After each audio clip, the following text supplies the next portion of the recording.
Okay, what I'm doing right now is I'm marking the reveal so I can put the new trim on. I want to make sure that I'm going to cover up the old paint line, and I want to make sure I'm coming up onto the window.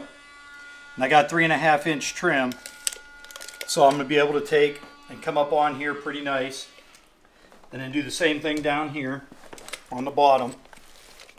From the paint line, I'll come onto the window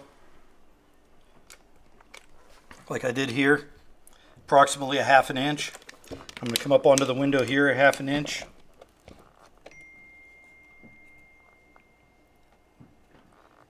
Right there.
All right, what I'm doing now is I'm just simply caulking the trim to the window, just getting it sealed up.